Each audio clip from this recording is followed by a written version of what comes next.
Hi, welcome to Salty Talk, y'all. I am so excited to be here with two of my favorite people on the planet. Today for Salty Talk, we have Jerome Parker and we have Erica Flora. Erica, um, girl, I love you so much. Can you, listener, if you're listening to this, she is sporting a rocking new do. Would you like to elaborate on your sweet hair for us today? Well, first of all, it's there, which is a miracle Right? because for those of you who did not know, a couple months ago, I was diagnosed with breast cancer and I am in the process of going through chemotherapy, but I'm working on saving some of the hairs. But, anyways, we had to have them all matched the same length. So, um, everything's going great. It's all looking really positive, and I am here and excited to jump into our conversation today. But we all thought, should we tell people that are watching this why in the world my hair looks Yeah, completely different? Yeah, I just had a complete change of identity. No, I love going through that. chemotherapy, and God is so good. And he's fighting the battle for me. And I know he's gone before me and has won this battle. So I'm excited to be here with my new do and all. You do. You look Yay. so very fresh with your new do. And I love that it's all one length now. It's just, You go, I know you girl. want to, yes, it is just so great. So, but yes, we are praying for you. We are with you. We are for you. We believe that God is just going to take you through the whole thing. So we're excited to see your journey. And I'm sure that if anybody has any questions, they can check out your Caring Bridge. Hmm. It's my favorite book to read. So it's really great. Oh, we'll share the link. We'll be sure to share the Yes. link. If you want to Yes, follow we along, will you're share the welcome link. to. Yes. Yes. Speaking of following along, I am super excited about today's topic. We're talking about measuring and like ministry, like metrics and success, and what does that look like? It's one of my, oh gosh, favorite topics is a stretch, but it's kind of a necessary evil of like, ooh, it's my Yeah. favorite thing to measure ministry. Hmm. It's so difficult. And so we want to talk a little bit about how we're measuring success. And, it's funny how you were talking about your journey, like measuring success always isn't numbers. It's really Hmm. not. Like you have different victories and you have different measurements, and we measure things so differently. So, we want to talk today, just in our episode, about how we measure things and why we measure things, and long term, short term, big, little, all the things. Hmm. But right now, I would love to hear a little bit about, maybe what failure looks like. Like, what's the other side of it? Let's go negative first, and then we'll talk positive. Erica, Yeah. what you got for us? Yeah, well, I feel like in ministry, there's so many different successes we can talk about, like the micro, the macro, and sometimes to define one thing, talking about what the opposite Mm, is kind of helps us refine it a little bit. And I remember when I got into my role, it was like 11 years ago, and I was so scared that I was going to do something wrong. I was going to spend mm, money on the wrong thing, support the wrong nonprofit. I don't know, not properly vet stuff or whatever.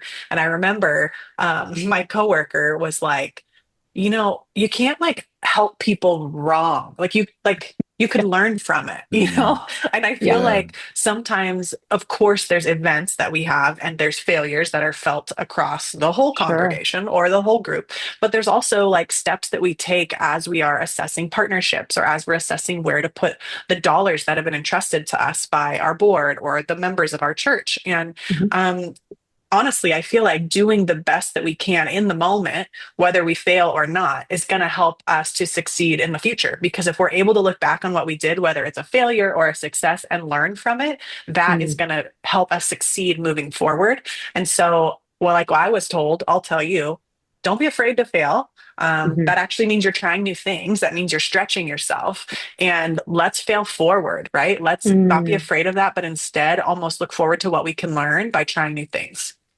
that's super important of failing forward. There was a story that, we planned this thing. It was an apartment complex, and it was really a failure. It didn't work. Nobody came.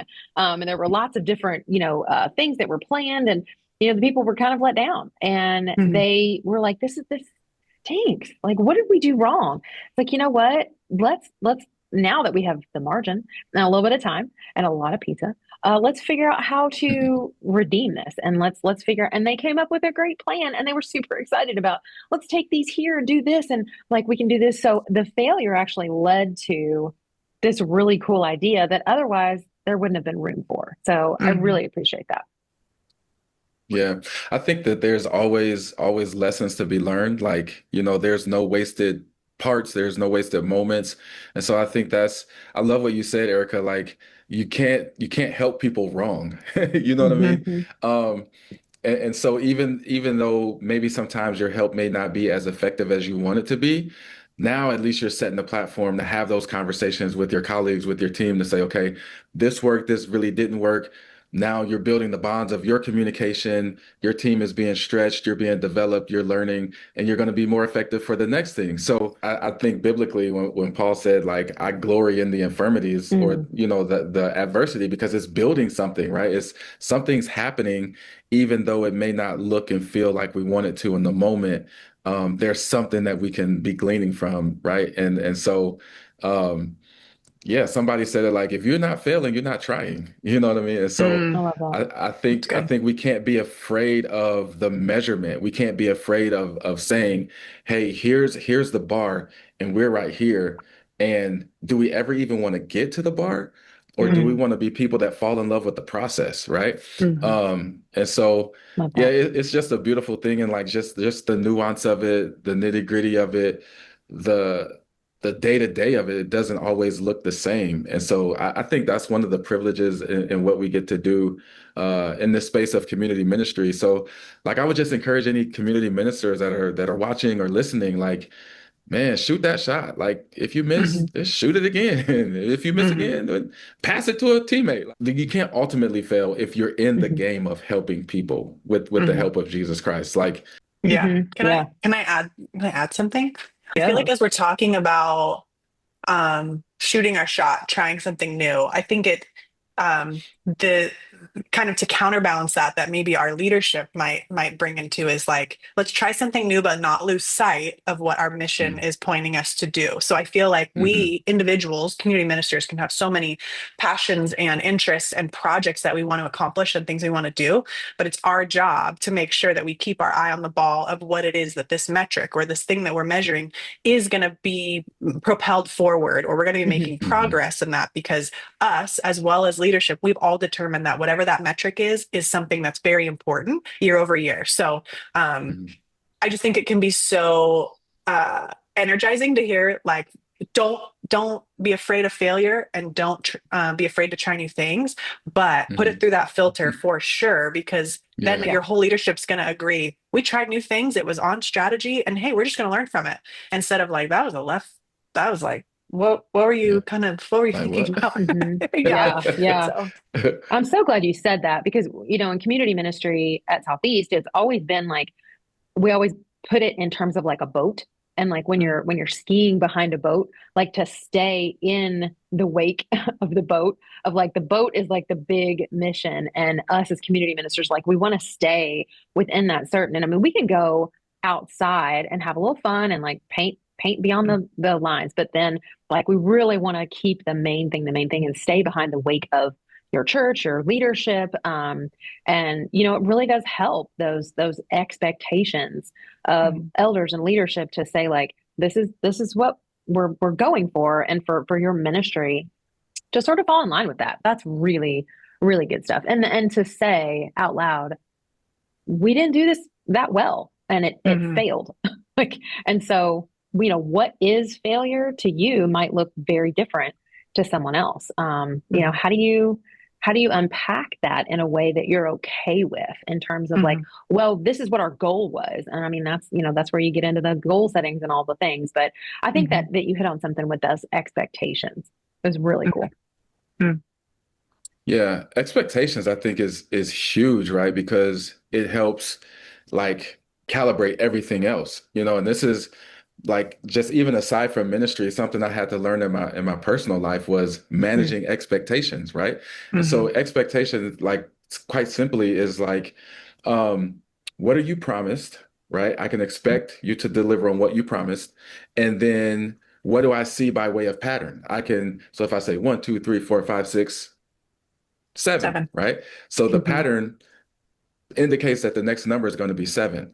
So that's how I calibrate my expectations. And so in the ministry space, I think it's important to really have healthy expectations, so that we can, move forward and fail forward Mhm. and then have some success. I think, Becky, you kind of touched on this a little bit. Like, I think there's space for us, especially like in the church space, and obviously every church is different, but to like normalize the non-fluffy conversation, the like, Hmm. we actually didn't win this time conversation. Yeah. You know what I mean? Because Hmm. sometimes we can Yeah. get in this space where we put Jesus glitter on everything, and there Yeah. are positives, like That's great. nobody showed up, but Jesus was there, so Yeah. Right. and he was, for sure he was. And our plan didn't go like we thought that it, you know what I mean? So Hmm. Mhm. like, let's have those tough conversations so that we Mhm. can grow. I think that's a big part of like how we become effective in measuring. We have to be honest with the measure. Like, if I take out a tape measure and this stick is 6 inches long, well, Hmm. the tape measure doesn't have any emotions or like, well, I don't want them to feel bad, so I'm gonna say it's actually 8 inches. Like, no, it Yeah. is what it is, and what are we going to Hmm. do to make it be what we want it to be? And I think Yeah. honest conversations and realistic managed expectations help us to measure effectively. Yeah. But Absolutely. I would say, I mean, there will definitely be times when we're like, man, we thought it was going to be 50 people and it was 150 people and we have a different kind of Hmm. problem, right? I feel like Yep. there's Right. the Yeah. way we measure the success, can change based on the circumstances. But I think in this context, when we're talking about community ministry, there's kind of success that us as community ministers hold that maybe we're not reporting out to anybody. Maybe we're just us and our Mm, volunteers, right? It's like, yeah. well, we always want people that engage with compassion in our context to have a next step. So, how are we creating an on ramp for ongoing service? I don't have to report that to any of my board Mhm. members or the executive team, but like for us to keep a healthy ministry, we're going to have some milestones or things that we're going to put in place. But Hmm.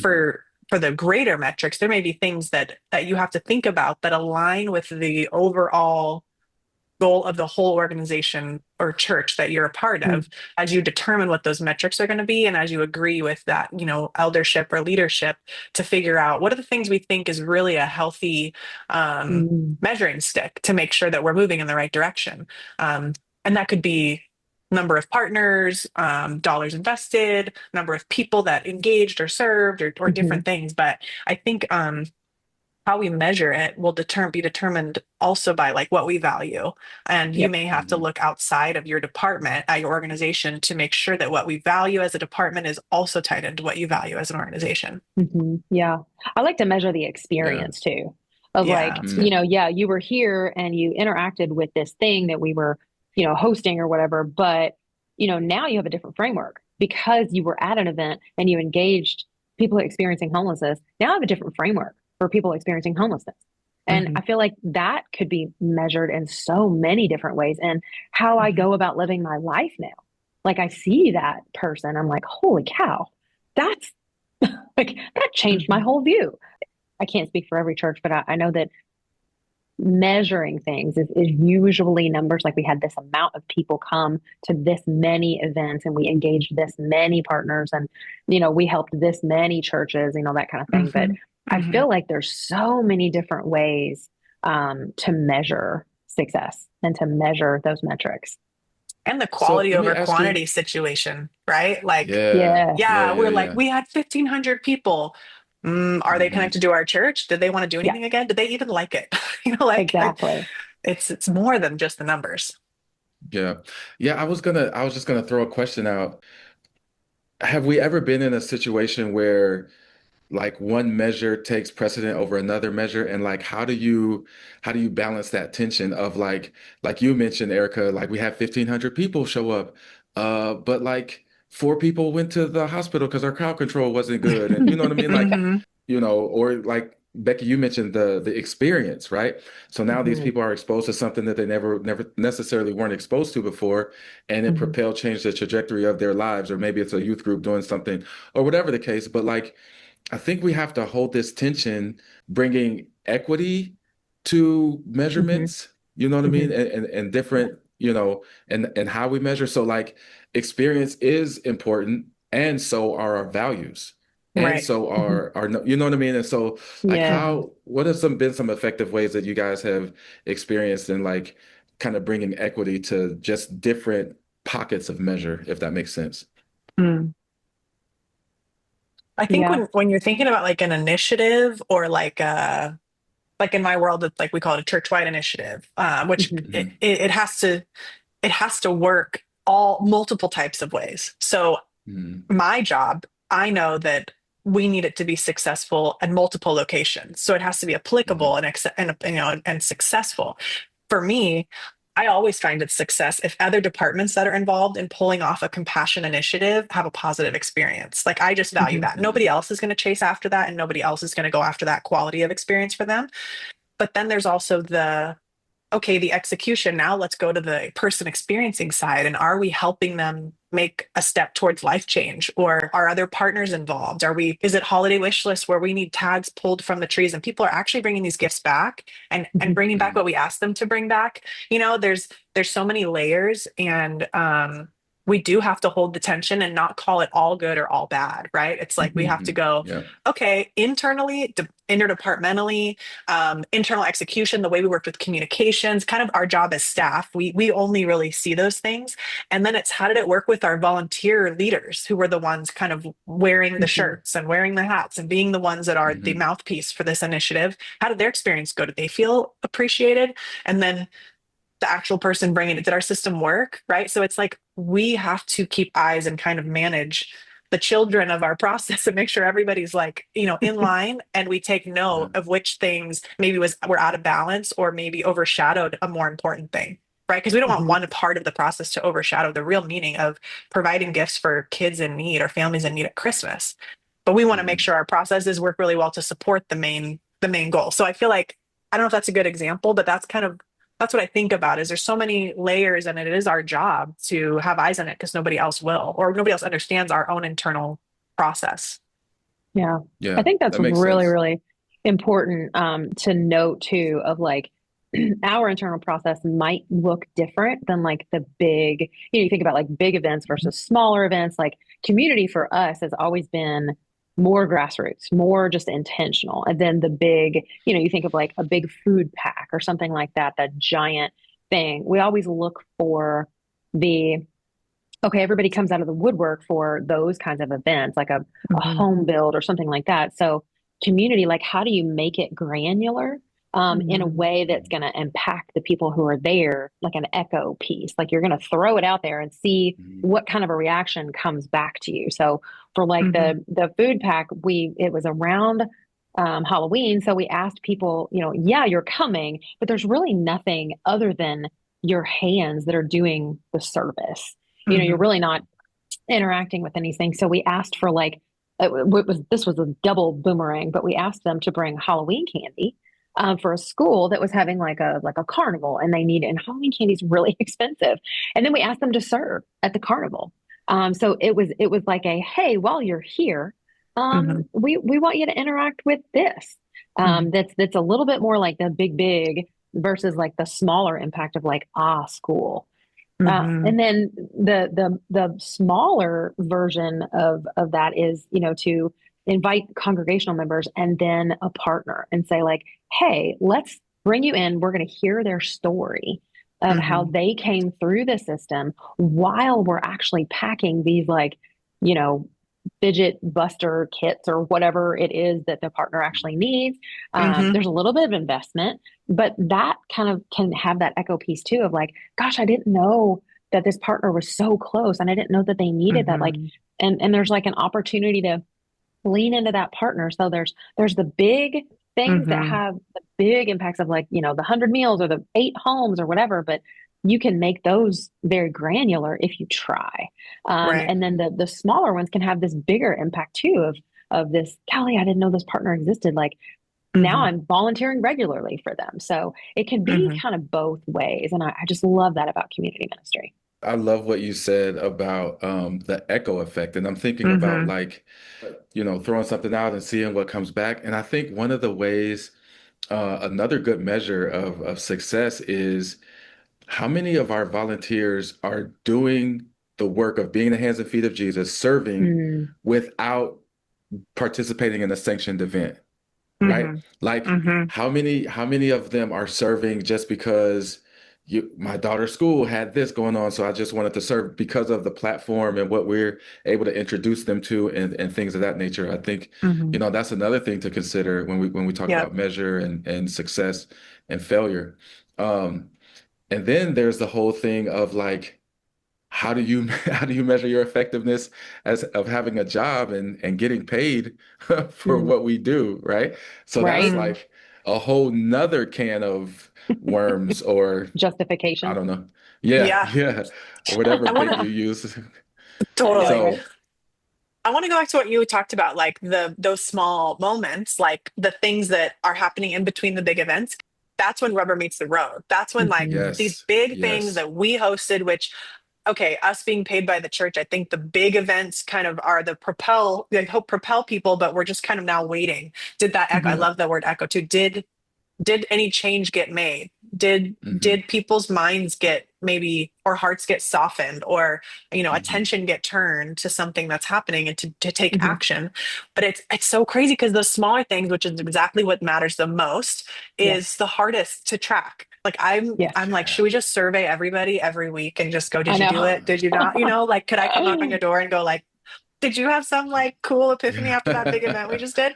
But it's Yeah. so hard because we want it to be organic. Wow. Like we want to connect them to the Yes. local partner. We want them to volunteer all the time, but we can't always track it, or the partner doesn't always have a system to go, well, this many people from East Side, showed up. So Yes. really we're kind of left to what we hear. And that's how like that measurement is gauged by stories. You're the things you hear sometimes all you can do is put it in words. It's really hard to put in numbers, but that Yes. gives you a little bit of a thermometer of like, are we moving in the right direction? Is this Mm. kind of working at least in one person's life? And then that has a domino effect, right? Like that was a whole bar, Erica. Like the most important things are the hardest things to track. It Uh, is. because how do Boom, you mind measure like blown. transformation? Like it's like, oh, this Yeah. transformative Yeah, experience. It's like, well, can you write down? Can you write down like yeah, all the things that you experience? And like yeah. how do we Mhm. put that in metrics of like a measurement? But we are always asked, well, what are your stories? Story, story, story. We Mhm. need stories. But Mhm. I Hmm. think, and maybe you can tell me if I'm like way offline here, but I think stories are tricky because they Yep.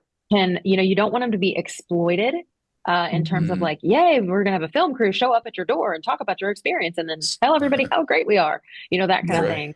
So, like, we just want to acknowledge for the listener, for the community minister that like, this is tricky. There's a fine line between measurement and exploiting stories and celebrating stories. I mean, you can polish it and say, oh, Mhm. we're celebrating it, but we really want to just say it. But for why? Hmm. Because Mhm. Hmm. we're great, because Jesus is great, because our ministry is Hmm. great. Like Mhm. so, it does feel there's a tug and pull. I feel like that we just want to acknowledge that we see you and we know that this is really hard stuff. Like it's hard. Yeah. So we see Yeah. you in that.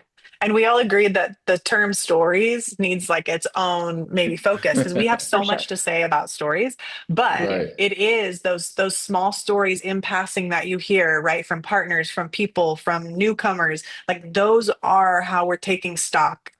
But the way we share those stories outside of ourselves and our teams is a little bit of a let's take a pause real quick and figure out which one do we share and what's the strategy here, and what's the goal. So anyways, we won't keep Yeah. going unless I you know. want to, Jerome, I could talk but about stories Yeah. forever. I So know. many stories we're up against it. But hey, listen, I think that there's this whole idea of like leaning into the process, right? And not being enamored with a particular goal, but like falling in Mhm. love with the process. Like how Mhm. Mhm. many volunteers can I develop? How many, by this project that we're doing, we're reconciling families together because they get to work together and serve together and all the things. And so I think there's this idea of like being okay with playing the long game, right? Like not overlooking the short game because the short game Mhm. wins like create the long game success, right? And the Mhm. sustainability. So we want to do this. We want to serve our communities for 10 years, for 20 years. We want kids Yeah. that were, doing a shovel project for a planter at a school to be leading that project when they're in college and then their kids Yes. be leading on, and we want this Mhm. to be generational. And so we have to be able to measure that to see what works, to see what's sustainable, but be focused on like the long-term gain. And it's interesting, like the patterns that we get our life from, the patterns that we should get our ministry efforts from is Jesus. And Hmm. he was on the earth for 30 years before he even starts his ministry, Yep. before he even starts like turning water into wine and flipping tables and opening blind eyes and curing, like before he started really cooking, he was here for Hmm. 30 years. So like Yeah. I think there's something he might have been trying to communicate to us about the long game and Mm, about connecting with people and Hmm. about connecting before correcting, and I Hmm. mm. think that that is something that will sustain us for years and decades and generations to come.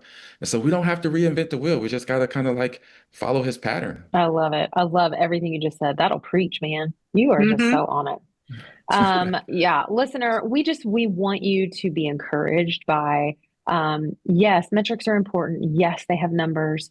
Yes, they can be told in stories and they're more than numbers. But community ministry is just so important. And Hmm.